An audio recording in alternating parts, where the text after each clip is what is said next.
Hello friends, sweet health में तमाम बहन भाइयों को अस्सलाम वालेकुम। दोस्तों, आज हम बात करेंगे कॉन्स्टिपेशन यानी कब्ज़ की।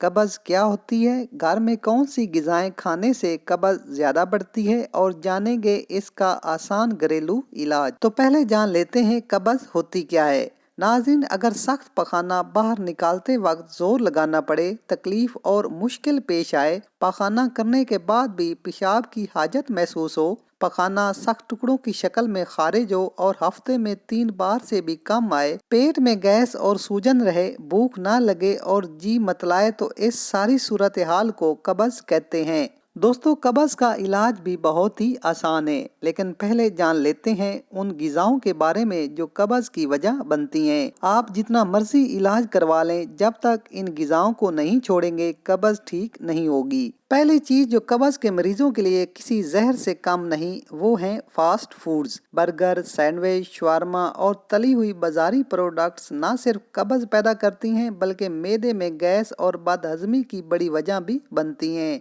कब्ज़ की दूसरी बड़ी वजह है पानी का कम इस्तेमाल, यानी ज्यादा मिकदार में पानी ना पीना। नाज़रीन, हमारे मैदे को खुराक हजम करने और स्टूल को डिस्चार्ज करने तक पानी की जरूरत होती है। दरअसल पानी कम पीने से जिस्म में डिहाइड्रेशन हो जाती है, जिसके नतीजे में बड़ी आंत में खुश्की और पखाना सख्त हो जाता है, जो कब्ज़ की संगीन सूरत हाल होती है। बड़े गोश्त का ज्यादा इस्तेमाल। दोस्तों, ऐसे अफराद जो बीफ यानी बड़े गोश्त का ज्यादा इस्तेमाल करते हैं, उनको कब्ज़ का मसला भी ज्यादा पेश आता है। लेकिन अगर आप पहले से कब्ज़ के मरीज हैं तो बीफ का इस्तेमाल हरगिज ना करें। नाज़रीन, हमारे घरों में चावल बड़े शौक से खाए जाते हैं, लेकिन याद रखें चावल भी कब्ज़ और गैस पैदा करते हैं।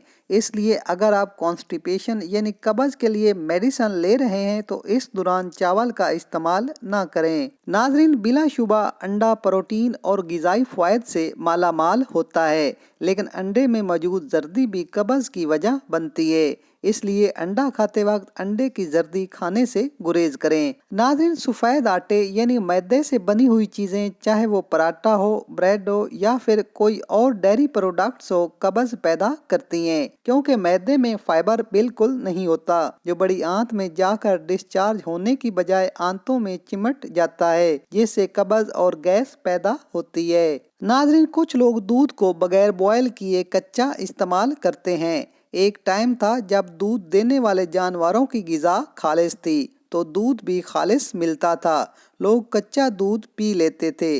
लेकिन अगर आप कब्ज़ और गैस के मरीज हैं और अद्वियात इस्तेमाल कर रहे हैं तो इस दौरान दूध को बॉयल करके कम मिकदार में इस्तेमाल करें। इसके अलावा हमारा मैदा इलाके और माहौल के मुताबिक खास ग़िज़ाओं को हजम करने का आदी होता है, लेकिन जब मुख्तलिफ चीज़ें ऊपर नीचे खाई जाएं तो भी कब्ज़, गैस और बदहजमी जैसे मसाइल पैदा हो सकते हैं। कब्ज़ और गैस के मरीजों को चाहिए कि कभी भी बासी या फ्रिज में रखा हुआ खाना इस्तेमाल ना करें, हमेशा ताज़ा खाना पकाकर खाएं। तो अब जान लेते हैं आसान घरेलू इलाज। दोस्तों, सिर्फ एक प्याली दही में 1 चम्मच इसबगोल का छिलका डालकर सुबह खाली पेट खा लिया जाए तो 3 से 4 दिन में ही खुश्क आंतें नरम हो जाती हैं और पखाना खुलकर खारिज होता है। अगर आप दही नहीं खाते तो 1 छोटी चम्मच तुखम बलंगा और इतना ही इसबगोल का छिलका 1 घंटे के लिए पानी में भिगोकर रख दे और सुबह खाली पेट इस्तेमाल करें। इंशाअल्लाह कब्ज़ नहीं होगी। इसके साथ रात के खाने के बाद वॉक जरूर करें, फाइबर वाली ग़िज़ाओं का ज्यादा से ज्यादा इस्तेमाल करें और पानी का इस्तेमाल ज्यादा से ज्यादा करें। इंशाअल्लाह कब्ज़ खत्म हो जाएगी। नाज़रीन, वीडियो पसंद आए तो लाइक जरूर करें। मिलते हैं एक नई वीडियो के साथ, इजाज़त दीजिए। अल्लाह हाफिज।